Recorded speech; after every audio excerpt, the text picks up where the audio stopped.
Now, I would like to ask a question. I think you heard this before, but actually, I gave you this question during Question from the lunch?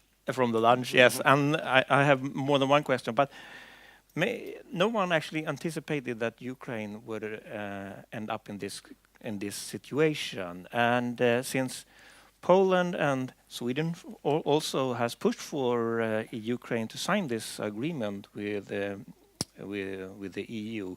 So my question is to you is that did the European Union overreach its capabilities here, or did we push this thing too hard? I wouldn't say this. We were quite aware of the poor conditions of Ukraine, and we believe that this AA DCFTA may play a positive role of just inserting more stamina, more vigor to the Ukrainian economy. And again, Russians were were totally mute just as to the AA DCFTA. By the way, I was informed by the Armenians what was their experience with negotiating AA DCFTA, and they knew that every passage, every paragraph should have been immediately consulted with Russia. And the Russians were silently, I would say, digesting this information when it was by the end of August or beginning of September when there was this outburst of of disagreement, of of quite vociferous Russian disagreement. So well, we didn't see AA DCFTA, and it is not anything that had to function as a geopolitical wedge. We didn't see any special contradictions between stipulations of DCFTA and those, say, legal obligations that united Eastern partners with Russia. And by the way, when there was recent EU-Russia summit, 21st of January, if my memory serves me well. Well, this issue was picked up, and we were ready, just to discuss, just to make the whole survey. They were just to peruse paragraph by paragraph DCFTA with Russians to showcase that there wouldn't be any immediate clash.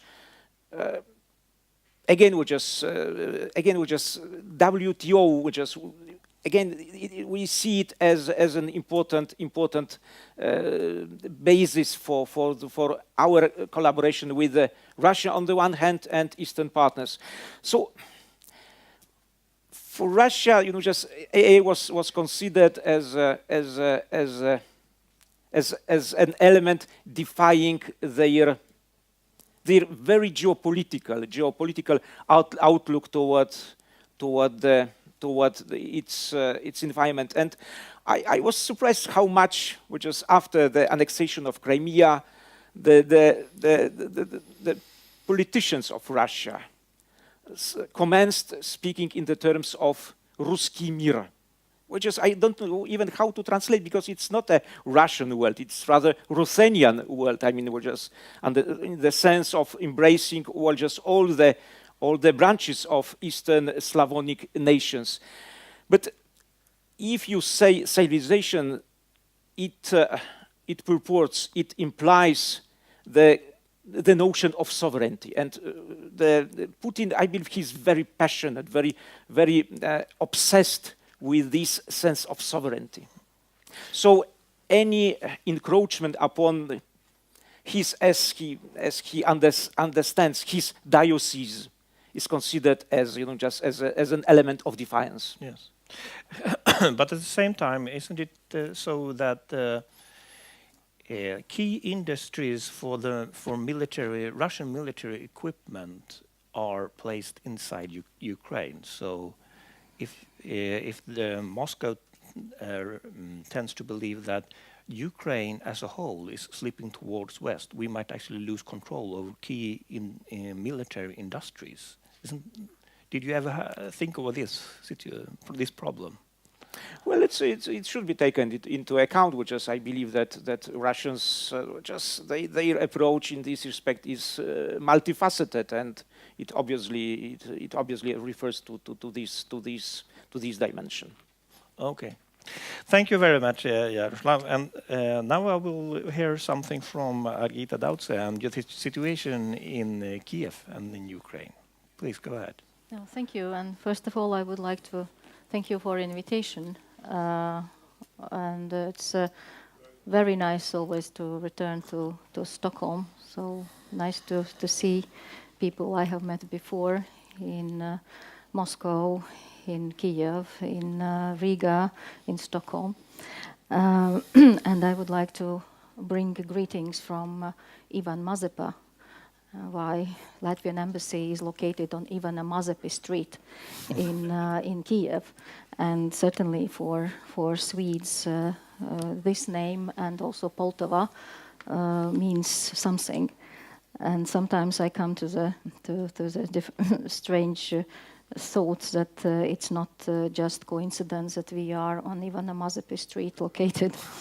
Actually, when I visited Poltava last year for my regular regional visits, I went to a museum of Poltava battle, and I was astonished by a local guide who guided for me and my husband excursion around the museum and spoke very, very good English language.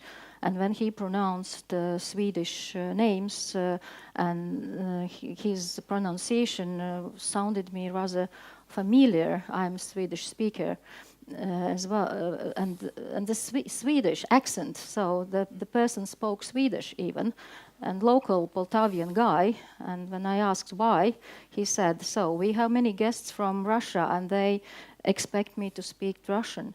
But we have also many guests from Sweden, and I suppose I have to speak Swedish as well." So it was a good surprise.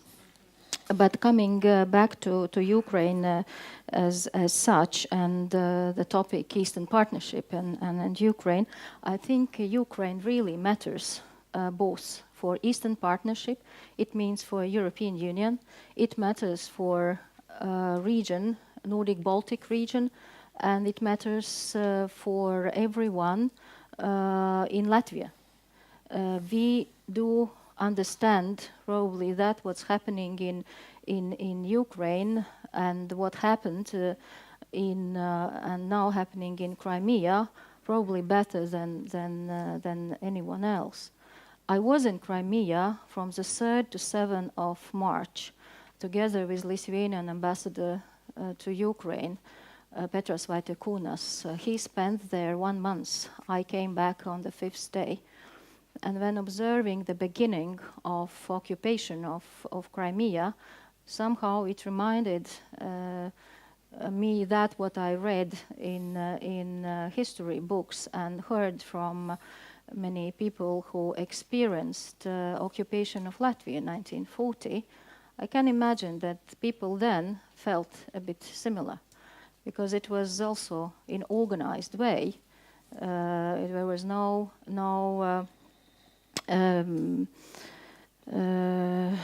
action from locals, even that military force was rather serious.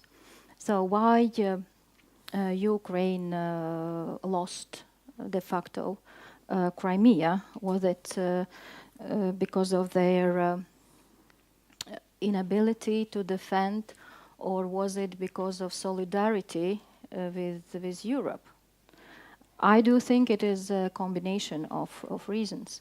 Really, during these last 4 years of Yanukovych rule, defense capabilities of Ukraine has been really diminished and nearly destroyed. So even if they had their militaries on the spot in Crimea, were they really able to to defend against massive military aggression. This question can be answered differently, but mostly experts come to conclusions that they wouldn't be able.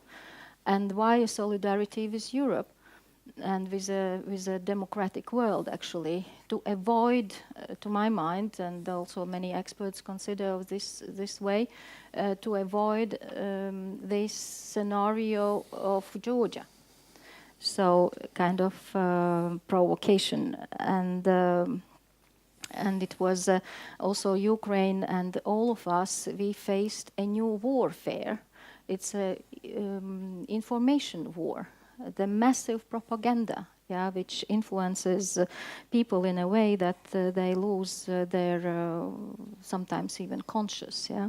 And I think for Ukraine and all of us, the de facto loss of Crimea doesn't mean the Euro loss. So we Baltic states have proven that even 50 years of occupation was not an obstacle that we keep this desire to regain our territory, our independence. And I think for people, those Ukrainians and especially Crimean Tatars in Crimea, they also keep this a dream to get back Crimea to Ukraine, and Ukrainians in the center, in Kiev, and the government as well. So when speaking about Ukraine's ability to withstand this hard situation, I think there are many worries, of course, about the weakness of Ukrainian state institutions, about corruption, which is overwhelming. It's the worries about the internal battles between politicians in Ukraine, and for society as whole, this post-totalitarian mindset, what very huge amounts of people live in. But at the same time, we also see pluses. And what are those pluses? To my mind, Maidan, Euromaidan, brought together people from whole Ukraine and consolidated those healthy forces of Ukraine, Ukrainians who had a dream to change the country for the better. And one of the tools how to change the country was and is still the Euro integration process. Here again, the Eastern Partnership as a tool comes into the picture. I lived through Maidan, starting from the first day to the last one, and still. And this is really a fantastic strength, what you can feel there being on Maidan, especially when you, during these 3 months, nearly every day, you experience the spontaneous willingness of people to sing their national anthem. It reminded me Latvians in the end of 80s and the beginning of 90s. Yeah? There is a spirit. And this spirit is continuing, and this spirit pushes also the government in Ukraine to keep the promises what they gave to Maidan, to fight corruption, to make reforms, and to join sooner or later the really European political structures, including European Union. They do understand that it is a long way to go, and the reforms will be harmful. And here we, from Latvia, we are kind of story which tells that reforms are possible. The real reforms start when you have a real shortage of money. So we experienced it in 2008. So if we were able to settle this tremendously difficult situation in Latvia, why not Ukraine settles it? And there are healthy forces for that. Sometimes we criticize Ukrainian government, to my mind, too much. And internally, certainly, they are all the time finding some misdoings. But imagine the situation. These people who are in government now were on Euromaidan 3 months, long months. And now they have to deal without any interruption, without any rest, with building up a new state, a new institutions, and to function in another way. But people are the same, actually. Yeah, with exception of those Maidan spirit people, but it's not the absolute majority. So my recent visit was to Odessa a week ago. And second time I met with the governor there. And you know, in Ukraine, they appoint governors from Kiev. And in Odessa, in Dnipropetrovsk, in Donetsk, they have appointed governors, the very rich and the wealthy businessmen in Ukraine. They were called during the Yanukovych and then time oligarchs and before as well. So in Odessa, there is one such a local oligarch, the previous oligarch as a governor. And he used the expression that society, which are servants, they cannot produce leaders who do think differently than servants.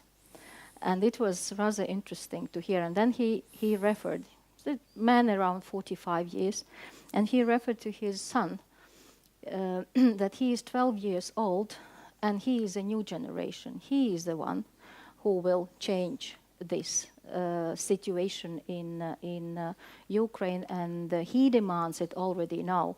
And it was interesting to listen to him. He said, I am a Jew, my wife is Russian, my son is Ukrainian, and he states it. And he doesn't want to leave this country. He will live here.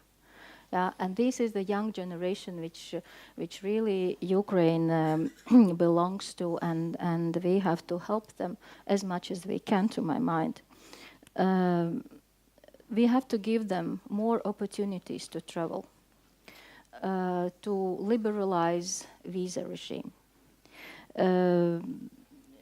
When visiting in Kiev, Viktor Pinchuk Art Center, and those who have been in Kiev, you probably have noticed that, or if not, I recommend. It's Viktor Pinchuk is one of the oligarchs, and a very, very wealthy man from Dnipropetrovsk, by the way. But he invests his part of his huge fortune in arts and contemporary art, and making the exhibition free of charge. The center is open until 11 in the evening, and there is very many young people gathering and discussing, and they are active and they are willing, and they are Europeans by their mindset. So I'm confident they will bring this country to Europe sooner or later. One other thing what I often comes to my mind is how we treat Ukraine, actually. Do we look at it as an object or a subject? And I think the attitude towards Ukraine as subject is really smarter than the Russian or Moscow. To say Russian is not right thing. Then I make some doubts about Mr. Karamurza's attempts to change Russia. Yeah, just say Moscow, Putin's Russia. They certainly see at Ukraine at no state at all. Yeah, so it's a absolutely right way from our side, and to stress that it's Ukrainian decision which direction they want to go, and to stress this subject-related development of them.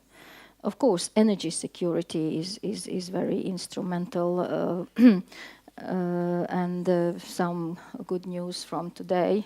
As I understand, the contract with Slovakia will be signed about reverse gas flows to Ukraine. This was for a couple of time this contract in pipeline, but was not signed. So today such news comes, and of course Ukraine is a player as such in the energy market in Europe because of their transit capabilities.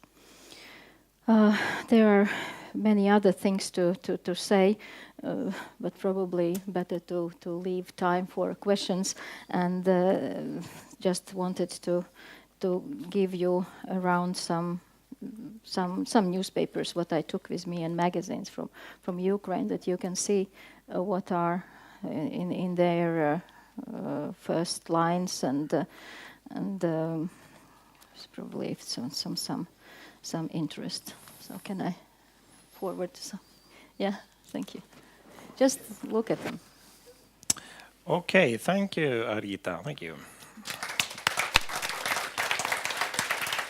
Now, I have a question, since you're from Latvia, and a couple of days ago I spoke with Atis in Tallinn, and he mentioned to me that the oligarchs probably